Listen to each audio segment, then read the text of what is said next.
for Coach. Kevin, what do you think of Jared Rhodes' performance, especially the way he sort of wanted it on his shoulders at the end there? Yeah, I think Jared's starting to get back to the way he was playing before the COVID shutdown. You know, he's playing really simple basketball. He's letting the game come to him. He's not forcing it. And I think he's just, you know, he's just playing nice and simple. He's stepping in, shooting the basketball, and he's just playing simple basketball, which when he does that, I think he's as good as anybody. Kevin, you've put in a lot of extra time lately, and I guess he's kind of frustrated with his struggles. Is that something you guys could talk about, maybe to get more time in? Or? No, I mean,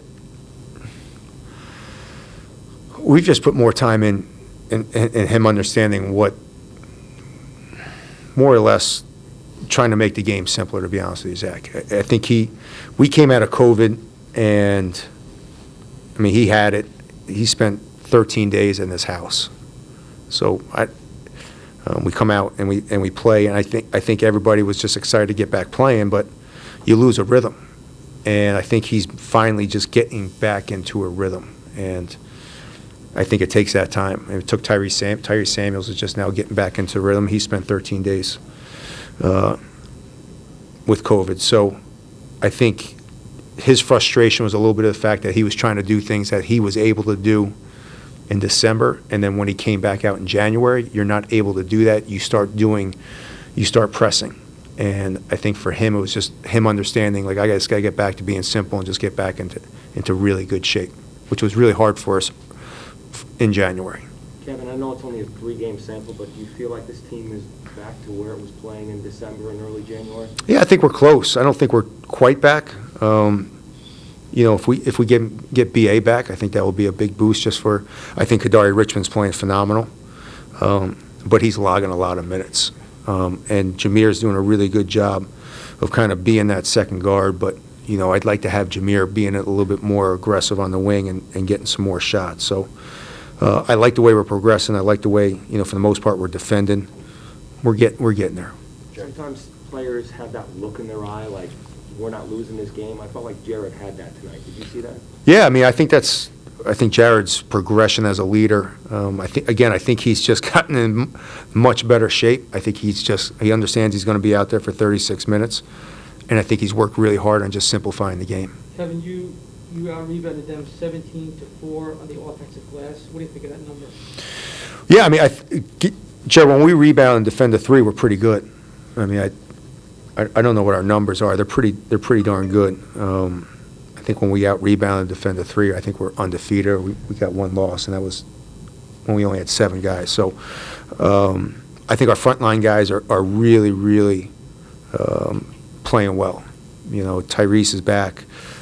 Lex is really playing aggressive. You know, Trey was out 2 days of practice with a sprained ankle, so I just thought he looked a little rusty today. But I think all 4 of them are really doing a great job.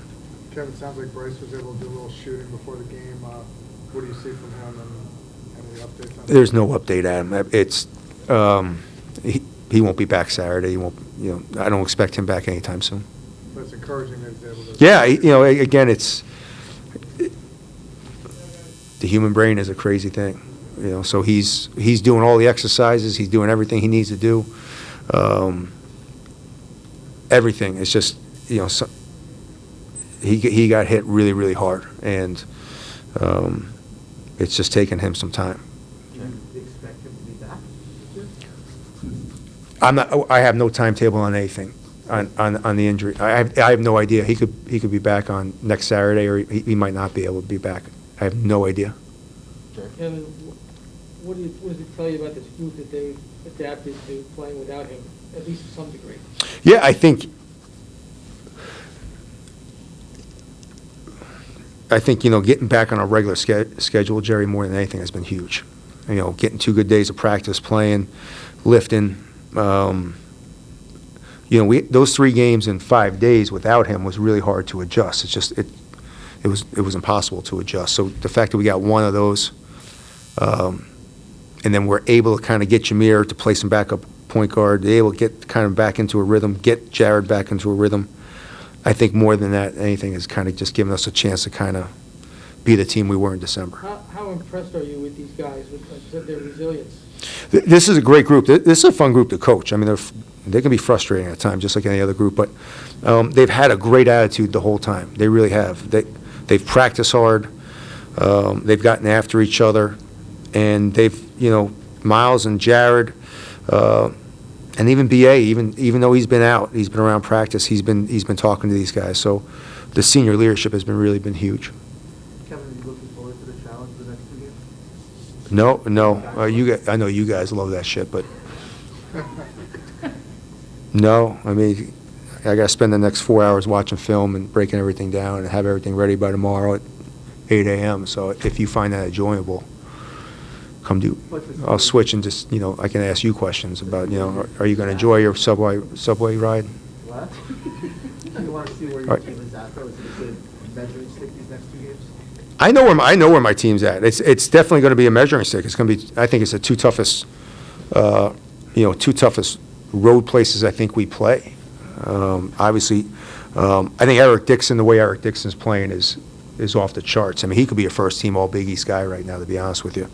And I think Brandon Slater, the way those two guys are playing, have made them kind of almost like a Villanova team that, my first couple years in the league when they pounded inside and just made you defend, and they're such a good passing team. And I think UConn's athleticism and length is off the charts. So it's going to be 2 big tests, but no, I'm not looking forward to it. One more? No, Awesome. Thank you, everybody. thanks a lot.